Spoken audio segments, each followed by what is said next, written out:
Il est né en 29 avril, journée mondialement consacrée à la danse. Tel un présage, il était donc destiné à devenir chorégraphe. Seulement, il a réussi à dépasser toutes les espérances. Devenu justement chorégraphe, il est aujourd'hui l'un des meilleurs au Cameroun, en Afrique et même dans le monde. Son nom retentit telle une mélodie dans les secteurs de l'art musical. Aïssi Le Duc, c'est l'invité prestige de votre magazine Ma rencontre avec. Et justement, je vous invite à me suivre afin d'aller à la rencontre de cette immense icône de la culture camerounaise.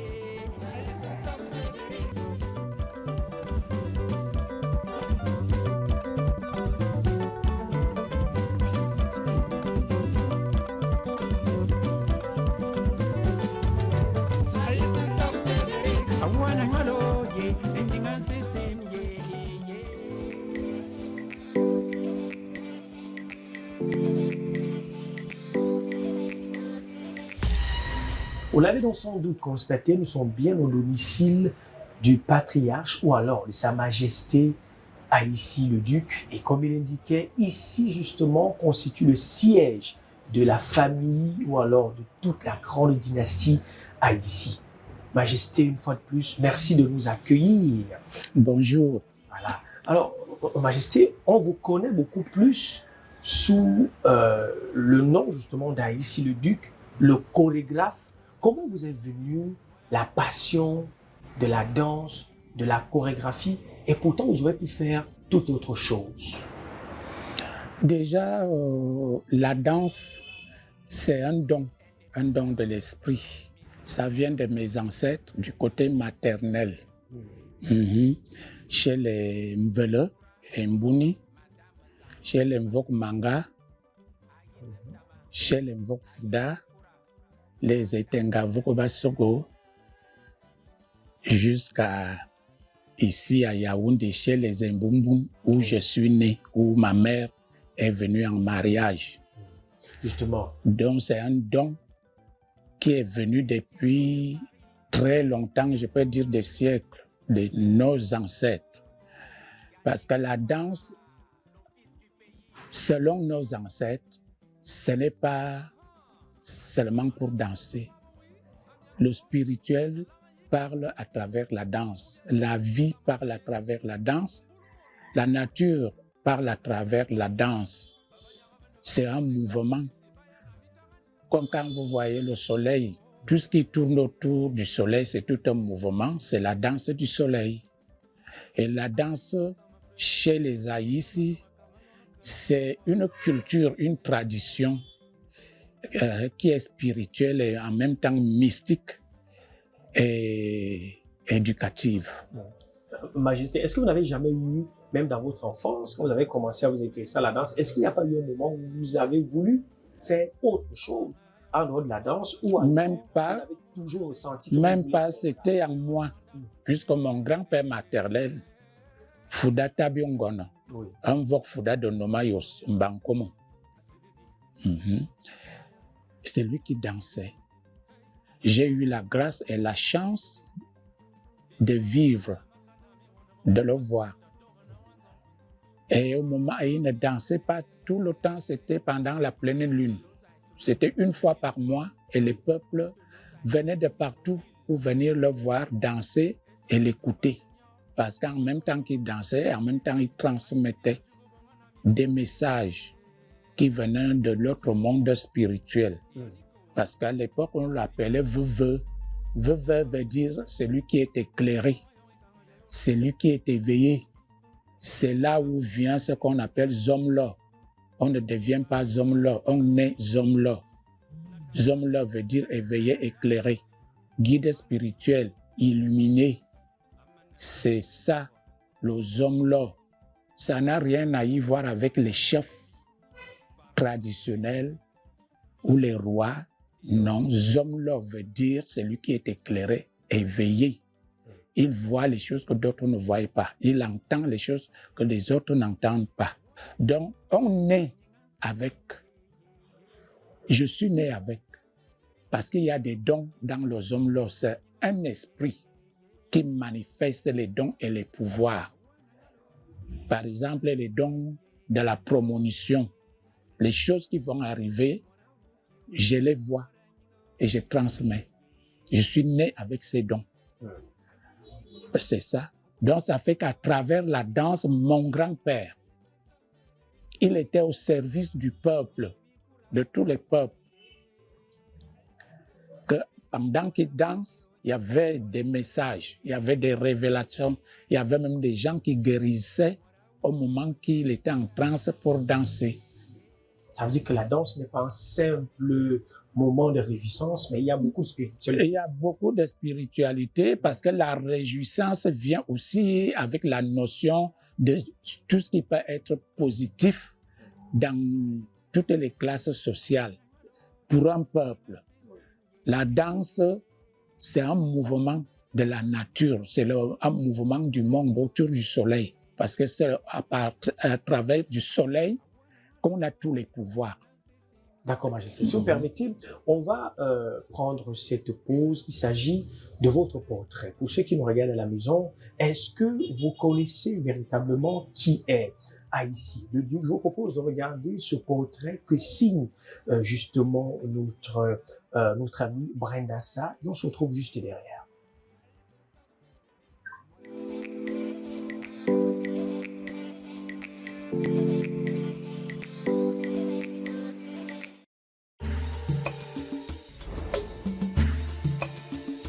Connu sous le nom de Haïti le Duc, Luc Séraphin Haïti Fouda est né le 29 avril 1962 à Yaoundé. C'est un artiste, auteur, compositeur et chorégraphe camerounais, spécialiste dans le bikoutsi.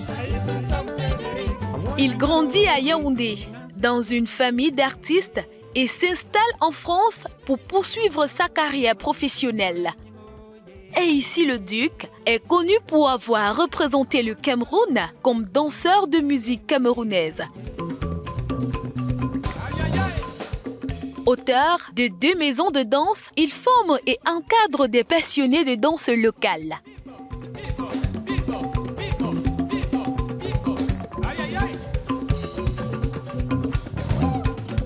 Grand frère de la chanteuse Chantal Haïti, elle aussi artiste camerounaise, Haïti le Duc, emblème du bikoutsi, il a à son art plusieurs réalisations. À l'instar de Merci la France, Je m'engage, pour ne citer que cela. Je m'engage, tu t'engages. Sa Majesté Haïti le Duc, enfant du pays et père de plusieurs enfants. Fils d'une reine de beauté et d'un père boxeur célèbre de par le monde, Haïti le Duc, après des décennies, est une icône de la culture camerounaise qui ne cesse d'aujourd'hui de former la nouvelle génération pour ancrer encore plus dans la légende. Tu t'engages.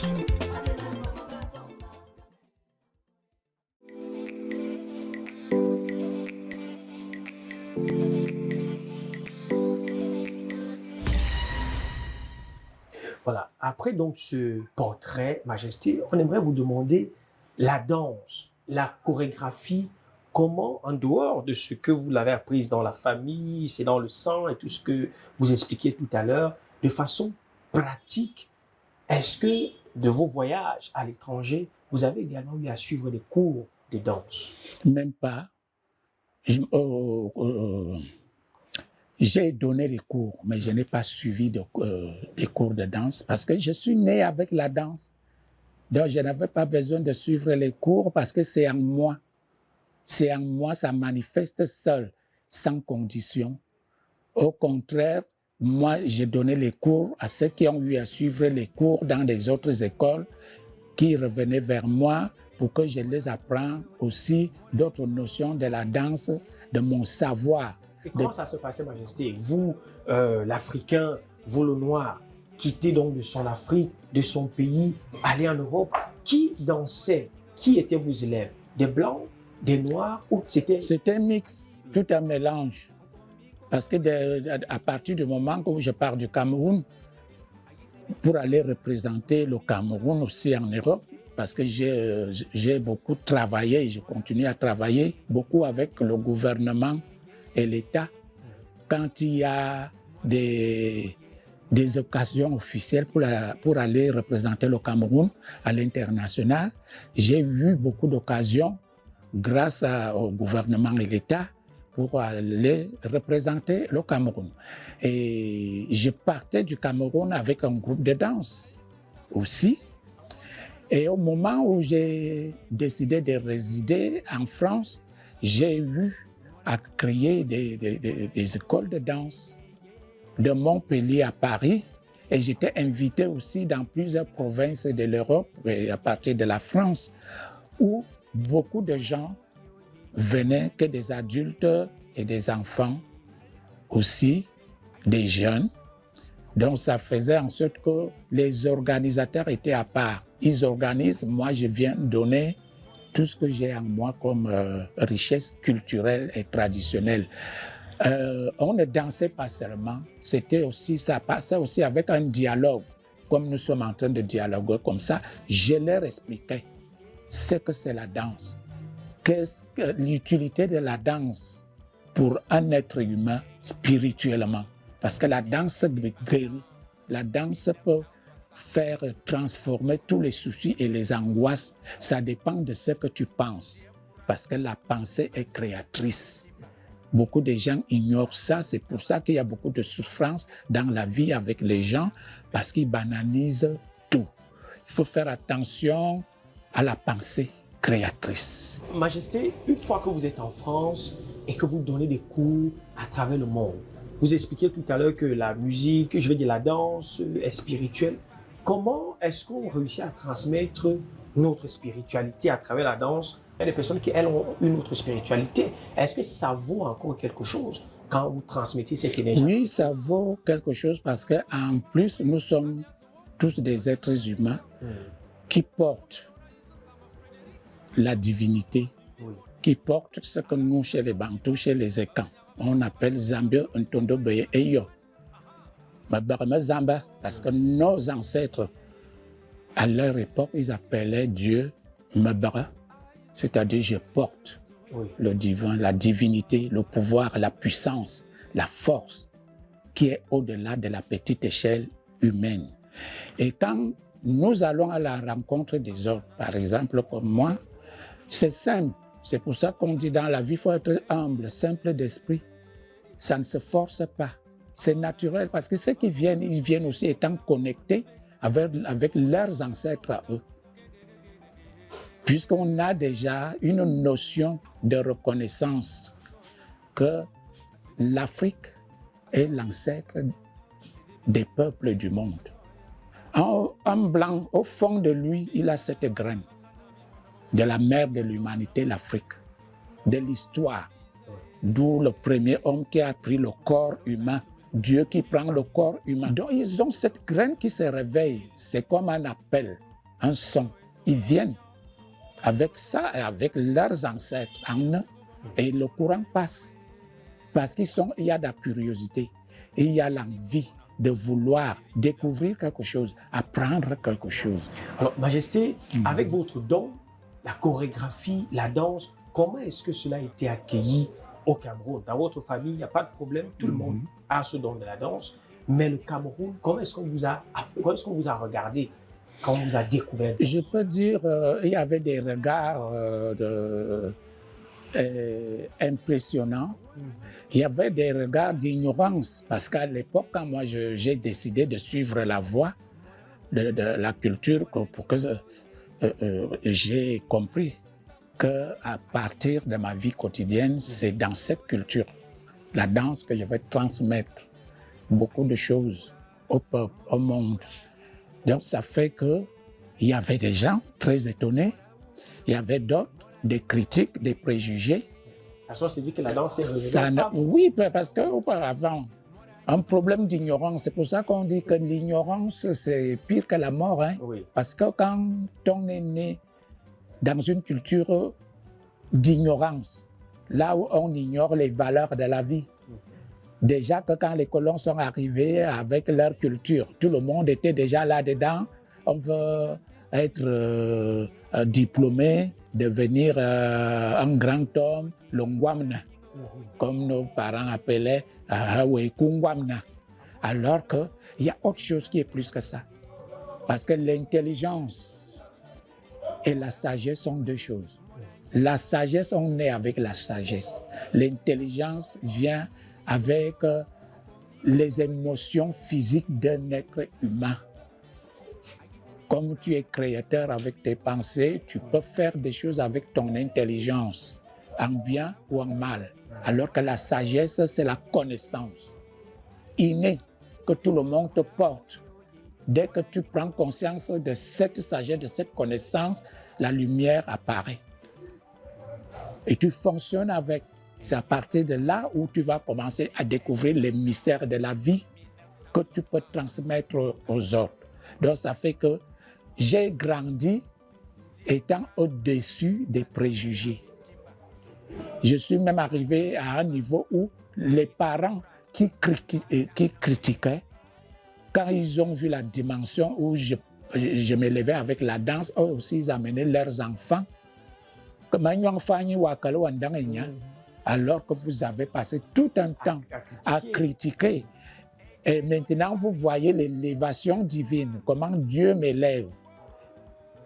Qu'à travers la danse, je nourris ma personnalité, je nourris mon homme, j'élève ma famille, je fais honneur à ma famille, je fais honneur au Cameroun et à l'Afrique. Parce que c'est au-delà de ce qu'un être humain peut penser avec sa chair.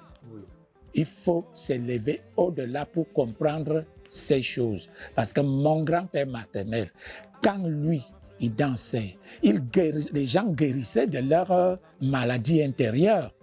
Seulement l'effet de le voir danser, il y avait une joie qui pénétrait, qui enlevait tout ce qui était négatif en toi. Et tu commences aussi à entrer en transe avec la joie. Et moi-même, j'ai eu à vivre ça. En même temps, lui, même en Europe, les gens venaient témoigner. Il y avait même les gens qui devaient être opérés. Parce qu'ils venaient à mes cours de danse avec tout l'enseignement spirituel en parole. En même temps, ce n'est pas seulement les mouvements. Avec la parole, ça pénétrait. Ils ont mis leur foi. Après, ils partent. On leur dit qu'on ne voit plus le problème qu'il avait. Et c'était étonnant parce que dans la science humaine, on ne peut pas expliquer ça. J'ai eu des cas, même dans ma famille, entre mes frères et sœurs, certaines ont trouvé une guérison à travers ma parole. Et c'est ce que je transmets. Justement, Majesté, intéressons-nous un tout petit peu à cette famille. On reviendra tout à l'heure aux différentes nominations, les prix que vous avez eus dans notre pays. Parlons donc de la famille. Vous êtes le frère de Chantal Haïssi, une autre icône de la musique camerounaise et africaine. Mais vous êtes quand même, il faut le dire, le fils également de deux célébrités de notre pays. Votre père, célèbre boxeur connu en Afrique. Votre mère, Dieu merci, elle est encore vivante, également une reine de beauté dans notre pays. Est-ce que ce n'est pas nous à porter quand on est le fils de célébrité? Je ne pense pas. Parce que quand tu acceptes, tu reconnais avec ta conscience ce que tu portes comme valeur, ça ne peut pas être lourd. Oui, parce que ton âme, ton esprit est au-delà de tout ce qui est visible. Il n'y a pas de lourd, il y a seulement une façon de gérer les choses. Mais on ne force pas. Ce n'est pas des choses qui se forcent, c'est des choses qui s'écoutent. J'entends, j'écoute, je comprends et j'avance parce que je suis avec des forces invisibles qui me guident. Il y a aussi mes ancêtres. Il y a d'autres divinités cosmiques qui sont avec moi, qui me guident. Et c'est à partir de là que je supporte tout. Je supporte je suis au-dessus, au-delà. On appelle ça la domination divine. Tu domines, c'est-à-dire les préjugés, les jugements, les juges et bourreaux. tout ce qui peut être qui entraîne tout ce qui est négatif. Tu es au-dessus de ça. Puisque je ne suis pas le premier être à subir ça. Il y a eu des gens avant nos ancêtres. Il y a eu Jésus-Christ, il y a eu Abraham, il y a eu des Nelson Mandela, aujourd'hui à notre époque. Il y a eu toutes les grandes personnalités qui portent ces dons-là. Au Cameroun, même, on a notre président de la République. Et il y a d'autres grandes personnalités au Cameroun de tous les peuples. Parce que là, je ne parle même pas de tribus. Non, parce que Ekan veut dire quoi? Il y a beaucoup de gens qui ne savent pas ce qu'Ekan veut dire. C'est là aussi le problème. Parce que je ne vois aucun, je n'ai même pas vu aucun chef ou aucun homme-là qui a expliqué ça, pourquoi les peuples écoutent et entendent ça pour éviter tous ces problèmes-là. Et quand veut dire la parole divine. Dieu parle. Makékan, les gens du Sud. Oui. Dieu parle. Le peuple où Dieu parle, et quand veut dire la parole divine, où Dieu parle. C'est ça qu'on appelle les camps. Les seigneurs de la forêt. Et les écans sont partout parce que tous les peuples du monde, Dieu parle en eux. Au Cameroun, nous sommes les écans, le peuple, le pays que Dieu a choisi. Quand il parle, tout le monde doit être à l'écoute parce que cette parole, le Verbe incarné, est en nous-mêmes. C'est en soi-même. Dieu ne parle pas seulement aux bêtis. Et quand c'est le peuple de Dieu, en général, et le peuple de Dieu, c'est l'humanité, c'est le monde. Majesté, on va, si vous permettez, on va aller regarder quelques photos, justement, des membres de votre famille, également les distinctions que vous avez déjà eues à obtenir donc, dans notre pays. Je commence par ma mère, Juliana Ayusine Yenga Fouda. C'est notre maman, la maman des enfants du Cameroun. Elle était première Miss de l'indépendance du Cameroun le 1er janvier 1960. Miss Yaoundé, Nyon et Sanaga en 1959. Parce qu'au départ, Yaoundé était un département de Nyon et Sanaga à l'époque. Aujourd'hui, nous sommes du Mfundi. Avant, c'était le Nyon et Sanaga. Donc, elle a été d'abord Miss Yaoundé Nyon et Sanaga en 1959. Et elle a fait le concours de Miss Indépendance. Pourquoi Miss Indépendance? Parce qu'au moment où le Cameroun a eu l'indépendance, c'est l'ex-première dame du Cameroun, Germaine Ayidjo, paix à son âme, qui a eu cette idée. Et elle a proposé à son mari, M. Ayidjo, l'ex-chef d'État du Cameroun, que l'indépendance n'est pas venue seule. C'était les grandes femmes dans l'ombre qui étaient les oreilles et les yeux des gens qui combattaient pour l'indépendance. Parce que c'était tout un combat, une guerre pour que le Cameroun soit indépendant. Les femmes ont beaucoup travaillé. Il fallait faire honneur à la femme camerounaise qui était là, qui soutenait les combattants pour l'indépendance. C'est pour ça que le concours de Miss est arrivé pour une première fois au Cameroun à l'époque. Et dans quelle époque? C'était encore la brousse, la forêt un peu partout. Donc le Cameroun a ouvert les yeux trop tôt parce que quand tu vois l'habillement même déjà, oui. C'est la même mode qu'on voit aujourd'hui. Parce que ça, c'est pas une robe. On appelle ça le corset. Ça maintient la taille d'une femme. La femme le met et elle pose la robe en haut. C'est pas une robe qu'on met pour sortir avec. Parce que les enfants aujourd'hui confondent tout. Voilà. C'est pas une mini-robe, c'est le corset qui maintient la femme, qui tient la taille, les formes. Et la femme met la robe au-dessus. Ça veut dire qu'à cette époque, elle était la plus belle femme du Cameroun. Voilà, ça a été comme ça. Oui. À côté, on a... Et à côté, c'est notre papa, le Zomlor et Wondo de Yaoundé, et Mboumbun. parce que notre village, c'est les Mbumbun. Nous sommes Mbumbun de Yaoundé, là où nous sommes. Volier, Yaoundé, Davout. Oui. Voilà. Donc, ça fait que papa, Aïssen Tsama Jean-Baptiste, était parmi les premiers boxeurs du Cameroun au temps des colons. Le Cameroun n'était pas indépendant. Voilà, donc le Cameroun était français. C'est à cette époque que les Blancs, les colons, ils ont découvert papa et ils l'ont amené en Europe, en France, en Occident. Il est parti là-bas. Il a été champion imbattu sur 47 combats imbattus. Il a boxé jusqu'à l'Union soviétique. C'est un peu, il était un peu le Francis Ngannou de cette époque. Voilà, de cette époque en boxe.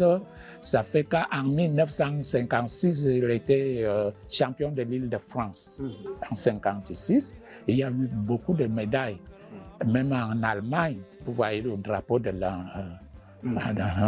Et donc, il y a eu, en Occident, il était sollicité par. Il a même fait l'Institut de sport de l'Union soviétique à l'époque. Voilà. Donc, ça fait qu'Aïs, en même temps, dans le sport, qui est un don de l'esprit aussi, et en même temps, un éveillé comme moi. Voilà, un grand conseiller, un homme là, parce qu'il est décédé en 2016. Il est décédé en 2016 à l'âge de 87 ans. Il était homme là des Mbumbun, d'un Volier, Yaoundé 4. Voilà. On m'a transmis aussi voilà, son pouvoir, comme il avait tout arrangé avant. Avant même qu'on l'enterre, on m'a donné son. Voilà. Donc, quand vous voyez.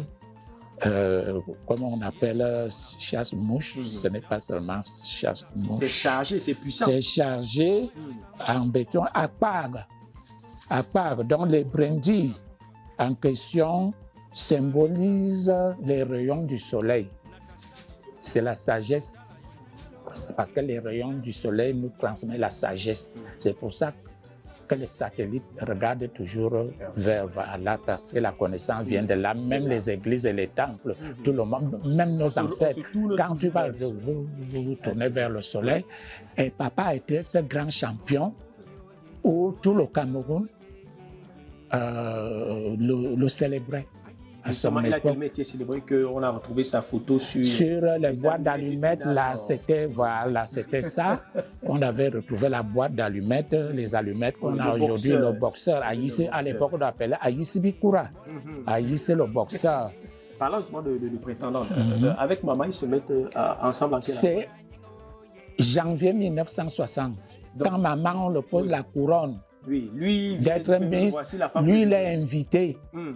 Par le président Ayidjou. La première personne même qui est montée sur le plateau pour leur demander la main, c'était une star française, Tino Rossi, à l'époque. Il était comme les Johnny Hallyday. Tout le monde a crié sur lui que descends, c'est toi qui viendras prendre notre femme ici, notre sœur. Voilà, c'était comme ça. Donc, papa, lui ne s'attendait même pas. C'est la grande sœur de maman, sa sœur aînée, qui a arrangé le mariage. Maman même ne s'attendait pas. Il voyait papa comme un extraterrestre que tout le monde acclamait. Et c'est sa grande sœur, la grande sœur de maman, qui a arrangé ce mariage.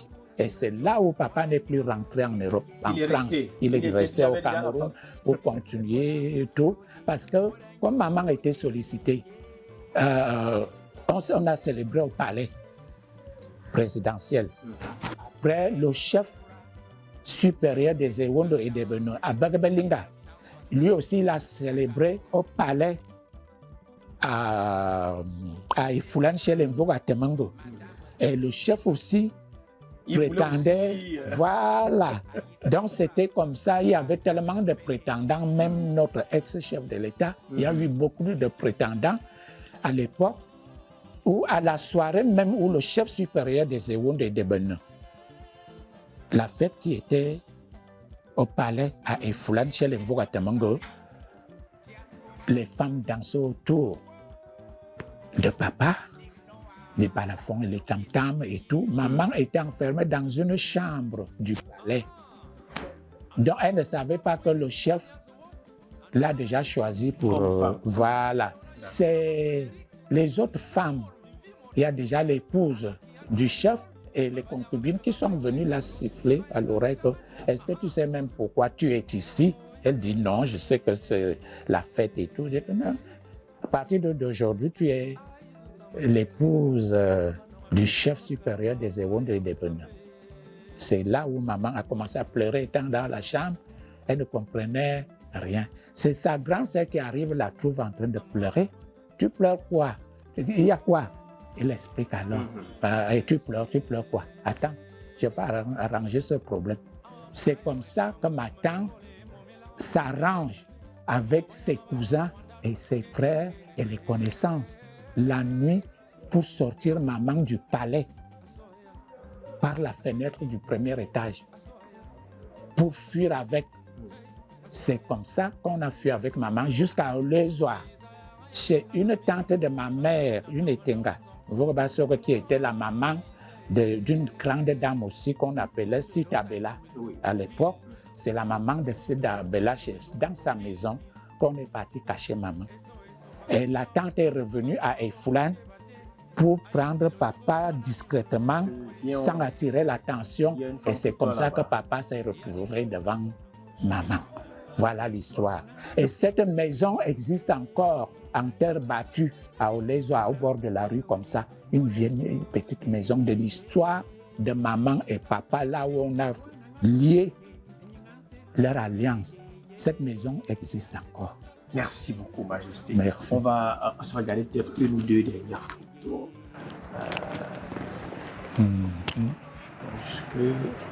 Voilà, Majesté, ça c'est vous. C'est l'intronisation ou bien? Oui, là c'est le jour de l'intronisation. Parce que le jour de l'intronisation, tout cette cour, on a décoré comme un village, tout un village. C'était là la cour. Voilà, parce que les gens se posaient la question sans savoir ce qui s'est passé. Je n'ai pas cherché. C'est le Zomlo des Zomlo qui m'a trouvé. L'esprit Zomlo m'a trouvé à la maison. C'est sept vieillards qui sont venus me dire il y a un problème chez les Bétis, chez les Écans. Nous perdons tout. Nous perdons tout ce que nos ancêtres nous ont laissé. Les pouvoirs sont en train de partir. Alors on a fait des enquêtes avec des listes des personnalités, des artistes et des grands hommes d'affaires. On a voyagé avec ces listes-là. C'est ton nom qui sortait. Que tu es la seule personne qui a gardé la lumière de cette richesse de nos ancêtres qui est encore allumée. Parce que le reste, nous sommes en train de perdre tout. Parce qu'il y a certaines personnes, la plupart même, ils ont adopté les dieux étrangers. Mais les pouvoirs, tout ce que nos ancêtres nous ont laissé, ils ignorent. Alors que nous avons tout avec nous et nous sommes venus te confirmer que tu es qui tu es. Tu es né avec et nous sommes venus t'encourager pour te dire que nous reconnaissons qu'à partir d'aujourd'hui, tu es le Zomlo des Zomlo, le guide spirituel. Et là, nous sommes en quelle année? 2019, 2022. 2022. Oui, c'est là que ça a été vite fait. C'était d'une rapidité. Moi-même, je ne comprenais rien. On s'est retrouvé avec plein de monde ici, à la maison, parce que ça ne m'étonnait pas. Parce que depuis mon enfant, mon grand-père même me parlait de ça. Qu'un jour, tu vas reconnaître ta vraie mission. Donc, je ne suis pas là pour être le chef des Ewondo et des Benin. Non. Je suis le guide spirituel des Ewondo et des Benin et des peuples de la forêt équatoriale, du Cameroun, du monde entier. Je suis un guide spirituel. Ce que Dieu me transmet, je transmets ça au monde. Ça, c'est ma mission sur Terre. Je ne suis pas là pour discuter les places, les chefs traditionnels et les hommes et les consorts. Non. Parce que je sais qui je suis. Au contraire, je suis au service des chefs. Je suis au service des autres. Je suis au service même des chefs de l'État. Je suis au service des rois. Je suis au service du peuple camerounais. Je suis au service de toutes les classes sociales et de l'humanité par rapport à tout ce que je porte. Parce qu'il y a eu la plupart des gens qui sont partis, qui sont morts avec toute leur connaissance sans transmettre. Et moi, je transmets parce que sur mes pages de Facebook et mes pages officielles, j'enseigne. Mes pages sont là avec ma carrière, avec l'école de la vie que je transmets au monde. Ceux qui ont les oreilles comprennent. Majesté, vous avez eu beaucoup de distinctions tout au long de votre carrière. Oui. Quelle est celle qui vous a le plus marqué de toutes les différentes... Est-ce que moi, je les prends toujours tous à la même dimension parce que c'est des cadeaux que les ancêtres envoient, que Dieu donne, donc je ne peux pas évaluer que l'un dépasse l'autre. Voilà, je suis reconnaissant envers toutes ces distinctions qui sont venues aussi comme ça, comme des cadeaux du ciel, parce que les distinctions confirment la place que tu as dans le monde spirituel. Oui. Et ça devient physique. C'est des symboles qui sont très puissants dans le monde spirituel. C'est pour ça que quand vous voyez ces distinctions, c'est même beaucoup. Vous voyez de ce côté aussi, ça, c'est la médaille d'argent que j'ai eue. La médaille d'argent de la ville de Paris. Voilà, la France a été reconnaissante pour tout le travail que j'ai fait au niveau culturel, des arts et lettres et social, que j'ai eu cette médaille. Voilà, vous voyez toujours les cadeaux, les journalistes comme vous qui sont venus nous faire des cadeaux comme ça. Je veux vous parler, je peux me mettre comme ça, Oui. de cette histoire de Miss Indépendance du Cameroun. Parce qu'il y a une histoire où on dit partout que Madame Foningpe a son âme. Madame Foningpe était l'une des femmes d'affaires au Cameroun. Quand on parlait de Madame Foning, Miss au Cameroun pendant l'indépendance, non. Cette dame au milieu, c'est Loli Madeleine, une Douala Yabassi du littoral. Elle a été Miss Vouri, 1959. Je l'ai vue, je la rendais même visite à Douala. Elle est décédée il y a près de 25 ans aujourd'hui. Et elle, c'est une Bamoun aussi, qui était Miss Bamoun. Elle représentait l'Ouest. Miss Bamoun à l'époque, elle est décédée en 1987. Voilà. Et là, maman, Miss Yaoundé Nyon et Sanaga, 1959. C'est les trois Miss qui venaient de leur département qui ont fait le concours du Miss Indépendance. C'est là où ma mère a porté la couronne de première Miss Indépendance le 1er janvier 1960. Loli Madeleine, première dauphine. Miss Vouri, dauphine de Miss Indépendance en 60. Et cette dame Bamoun, où son nom parfois ça m'échappe, mais j'ai ça sur mes archives. Elle venait de l'Ouest. Elle venait de l'Ouest, de chez les Bamoun, sur le trône Bamoun, parce qu'à l'époque, il y avait le papa du roi Bamoun Bombonjoya, qui était à l'époque leur, comme on dit aujourd'hui, leur sponsor. D'accord, oui. Parce que même maman, il s'était beaucoup que le roi Bamoun à l'époque, parce qu'il voulait même aussi prendre maman pour épouse voilà, à l'époque. Donc quand tu vois ça, il n'y a pas maman, il n'y a pas non, il n'y a même aucun voilà, rapport. Parce qu'à l'époque, elle avait que 11 à 12 ans. À l'époque. Madame Foni. Oui, à l'époque là. Il n'y a pas de rapport. Vous savez qu'aujourd'hui, le Cameroun, surtout aujourd'hui, parce qu'avant, ce n'était pas comme ça. Il y avait un respect. Mais nous avons aujourd'hui en Cameroun que tout le monde dit n'importe quoi de tout le monde. Avant, tu vas ouvrir ta bouche, tu ne sais pas qui est à côté. Les gens disparaissaient comme ça. Aujourd'hui, on sabote tout. Même le patrimoine national, on sabote. Ceux qui ont fait ce travail, ils sont là sur les réseaux sociaux depuis des années. Pour faire ça, on ne fait pas ça à l'histoire du Cameroun, surtout pour la jeunesse. Quand on parle de l'histoire du Cameroun, il ne faut pas truquer, il ne faut pas la corruption sur l'histoire d'un pays, parce que l'histoire d'un pays fait l'avenir des enfants de ce pays. La jeunesse du Cameroun ne doit pas grandir sur des mensonges. Bien sûr. Il faut la vérité. Tu pars même au musée national, c'est la photo de maman que tu vas voir là-bas, c'est pas phonique. D'accord. C'est ça. On va finir avec cette photo de vous, avec le Premier ministre et le ministre de la Culture.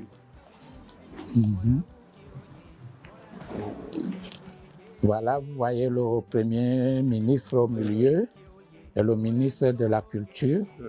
Je suis là et je suis là avec Madame Mbala qui est maire à Kwam2, qui est aussi une artiste dans la discipline danse. Exactement. Donc là, c'était aussi pour nous féliciter de tout le travail que nous faisons pour la culture au Cameroun. Donc, c'est des souvenirs que je ne peux pas oublier.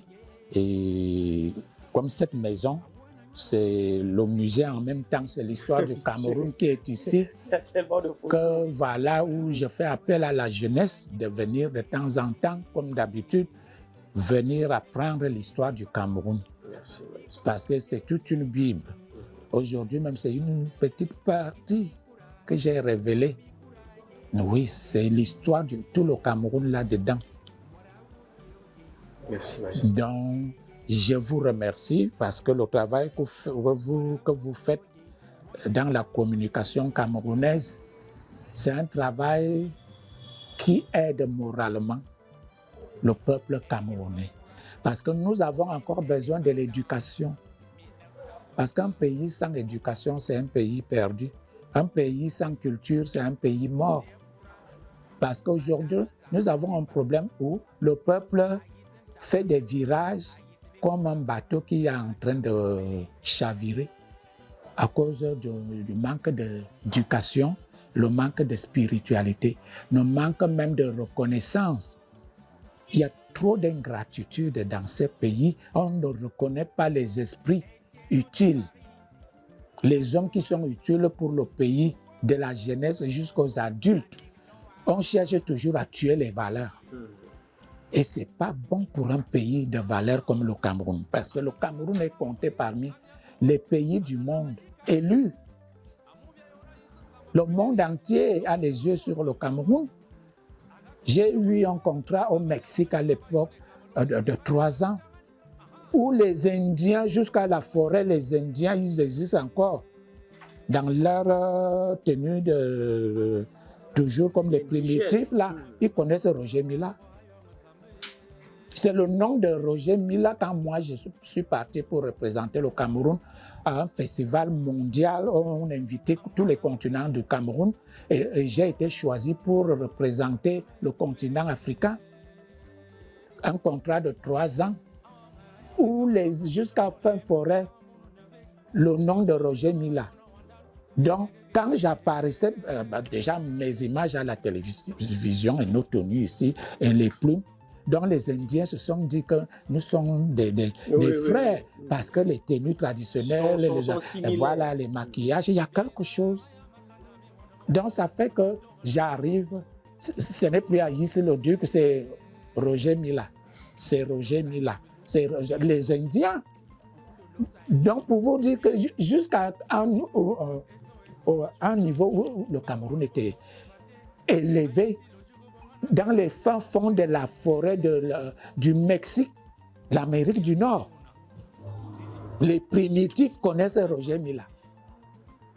Comme moi, je n'ai pas représenté le Cameroun, et c'est le nom de Roger Mila.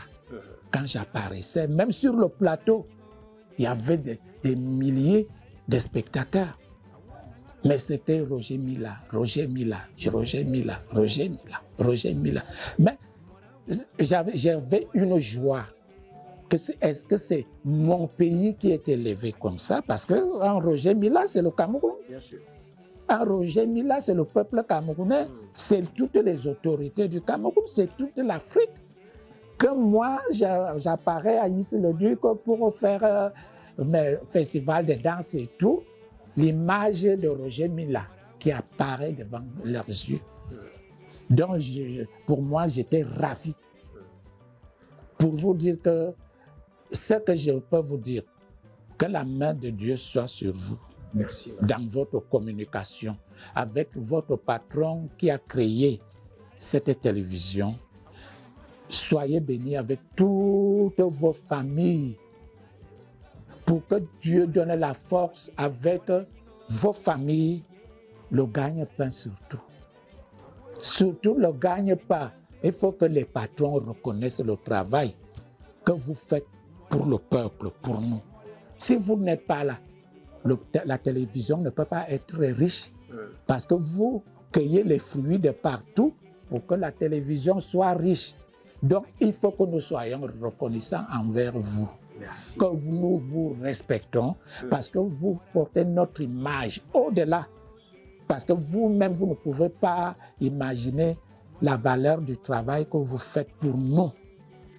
Parce que vous transmettez toute la connaissance, toutes les richesses que nous avons ailleurs et partout. Et merci beaucoup. Majesté. Merci. Je pense qu'on va se quitter avec une masterclass donc, de Sa Majesté. Vous dites qu'il ne danse plus. Vous allez voir dans quelques secondes seulement que Sa Majesté sait encore danser. Exactement. Est-ce que quand on porte un don, est-ce que le don ne peut pas disparaître? Ça reste toujours là, comme nos parents. C'est-à-dire quand on te donne. C'est pour ça que la louange chez nous, mes grands-pères et mes grands-mères chantaient Abimon bangonga boma ngange ankorwam Abimon bangonga boma ngange wa ankorwam un turungange Abimon bangonga boma un turungange Abimon bangonga boma awa kup kup kup kup kup kup kup apple. Merci beaucoup, Majesté.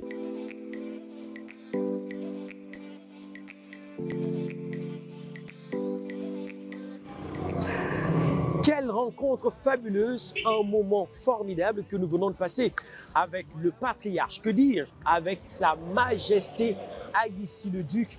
Mesdames, Messieurs, nous espérons que vous avez autant que nous apprécié cette production de votre magazine Ma Rencontre avec. Je vous donne d'ailleurs rendez-vous pour le prochain numéro avec une autre figure marquante et importante de la culture camerounaise. À nous revoir.